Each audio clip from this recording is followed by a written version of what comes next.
today I wanted to talk a little bit about the Folger's Library editions of Shakespeare. The Folger Shakespeare Library was created by Henry Clay Folger and Emily Jordan Folger, and it opened in 1932, which was actually 2 years after Henry Clay Folger's death. He had been working for years to get it built, but it finished 2 years after his death. He did start collecting Shakespeare works in, I think, like 1899, and then him and his wife eventually had a collection that was large enough that they wanted to open a Folger Shakespeare Library. And he, I think it said he was like not a robber baron, but he was an executive for an oil company, I believe. So, he definitely had the finances to do it, and I'm really glad he actually put those finances to something good. I love it when I hear those stories. So, I actually own 5 different editions of books from the Folger's Library. The earliest being printed in 62, and then going all the way through to the most recent edition, which I believe was like 2009-ish.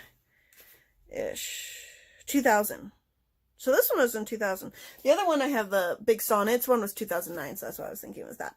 So, I just wanted to kind of show like the differences in them because I thought it was really, really cool. I love the differences, besides just the color of the paper. It's gets lighter as it gets newer. But yeah, so the very first edition that I have, it's The Tragedy of Coriolanus, and it's labeled as the Folger Library General Reader's Shakespeare. And because it was in the 60s, it was only 45 cents for this book. It's 45 cents. It cost me a little bit more than that getting it used, but that was the original price. The front is pretty standard. It's just got like a little picture of it, the title, and the 2 editors that are on there. So that was Louis B. Wright was the director of the Folger Shakespeare Library, and then Virginia A. Lamar was the executive secretary of the Folger Shakespeare Library, and all of them are illustrated with material from the Folger Library collections. And so for this book, it has like a little biography on the 2 editors, and then you get past like the explanation of it and the title page. It does start with some little introductory articles on like Shakespeare and on plays and on his productions and specifically. It does have the what do they call it? The summary of what's happening in each act, which is consistent through all of the different Folger editions. And then something that they do in the earlier versions that they actually change in the later versions is, let's see. Oh yeah, good, it's clear. It says sit, which is citizen. So they actually abbreviate all of the parts. I noticed it like in Midsummer Night's Dream. I had to look because I was like, what is tress? But it's like the names are abbreviated instead of having their full name written out every time. And it does still have like definitions of words, and at the very end, it just ends with the play ending. So when the play ends, that's just the very last page, which, as you'll see as we go through the editions, that changes later. And just like it has an advertisement page for other editions. So it's pretty standard. It's basically just the play with the explanations. And so that was the one in 1962. By 1964, we can already see that the cover has changed. It is the same with the Midsummer Night's Dream one. So this one was also 1964. So the cover has already changed. They do have slightly different sides between the 2 of them, even though they were printed in the same year. They are still 45 cents, but you can see the sides have changed. So the front now has Washington Square Press on the side, whereas on this one, it has the Washington Square Press, like, all along the back. And then on the back, it has a picture of the Folger's Library. So if you kind of wanted to see what their reading room looks like, it's pretty cool. And then it has a little description of the Folger's Library, as opposed to Coriolanus, which had a description of what the play Coriolanus is about. And then the Midsummer Night's Dream one, which was also 1964, has a statue that they have in the Folger's library, and then a description of what that statue is. As you can see, the editors are still the same as they were for the Coriolanus. It even says Louis B. Wright does it say it in this one? Said it in the other one, worked with the Institute since 1942. And so that was cool. So it has the preface, just like the other one. It has the introductions on friendship and love, and the, what's it called? Like Shakespeare and his plays. This one does start including more pictures. Besides that, it's still the same.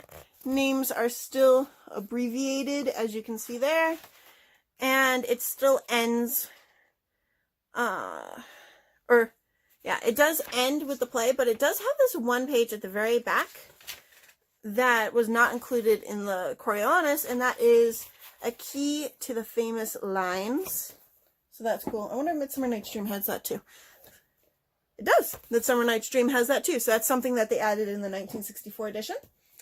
And then I have this one, which is, what year was this? I think this was in the 60s. 1966. So this is the 1966 edition. I actually got this one from that little shop that was at the Old Globe Theater in San Diego. It is the General Reader's Folger Library Shakespeare, and is Henry VI, Part 2. It is still edited by the same two people, as you can see down here. It's a very plain cover, I feel like, compared to the other covers.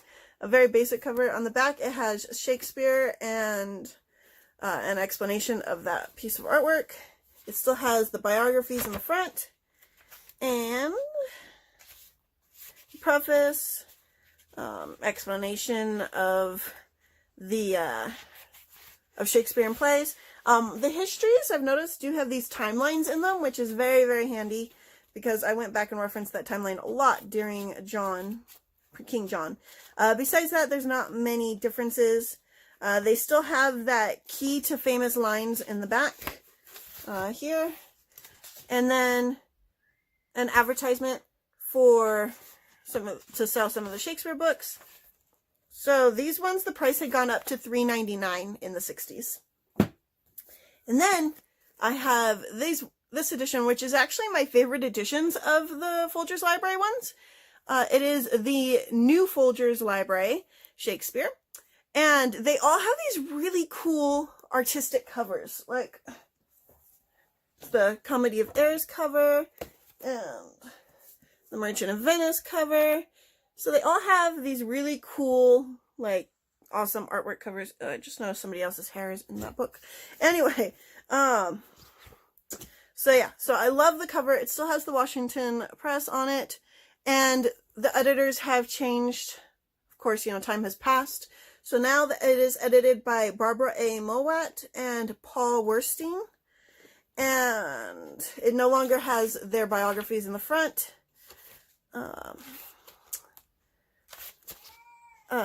It does have a lot more included in it now. So it kind of has this list of it. So it has a preface. It talks about, like, Shakespeare's The Tempest, talks about Shakespeare's life, Shakespeare's plays. They still have the summary at the beginning of every act. But now, in the back, after the play is done, they have the longer notes section, which have longer explanations of definitions, or explanations of just what something meant in history. And then they have textual notes now, and they have the modern perspective. So they have a modern perspective, which is written for each of the plays and further reading. And, which is just different books by different people that have more information about each play. They still have the key to the famous lines. And, oh, my son's outside the window doing his Wookiee sounds. And in the back, just an explanation of the fact that it is a new re-edited version. The edits that were in here were just making things like the punctuation and spellings match more with the way we talk these days. And then They had this edition, which came out in 2000. And I mean, I like this edition. I like the explanations and everything that's in it. I didn't like that they took away the really cool pictures. But all of these, they're all different colors. They all have like this different paint thing. The side does look different. So it has the gold piece on it, whereas the old ones just had the title. It now has the gold piece for the new Folgers. Includes explanatory notes and who it's edited by. It is edited by the same people as the last one. And this is the King John that I just read. Besides that, it's almost exactly the same. They changed the title, they changed, they updated it again to make it more modern, but besides that, it's pretty much exactly the same as the last edition, it seems like. I do like the modern perspective in the back. It's very helpful. I hadn't even noticed that key lines thing before, which is in this, so now I have to go back and look at that. And then, yeah. And it seems like all the best lines in here are by the Bastard, which is cool. And then in the back, it's got like the gold and explanation of what's in it. So those are the 5 different versions of the Folgers Library books. I don't have any of them yet from before the 1960s. They did open in 1932, so obviously there's going to be versions from the 30s, 40s, and 50s. But I have from the 60s on. I don't know if there were versions in between these versions. Obviously, I first got introduced to Shakespeare with the new Folgers edition. In fact, this, I think, was the first Shakespeare book I ever owned. And I don't know what happened to it. It got lost or something, so I had to rebuy it. But I was really glad I was able to rebuy it in this edition because I love this edition so much. So yeah, so those are the Folgers Library editions of Shakespeare. I will see you guys tomorrow. I hope you guys are enjoying Shakespeare Month, and I look forward to hearing if you guys are reading any Shakespeare books this month. I would like to know which ones you're reading and how you're enjoying them.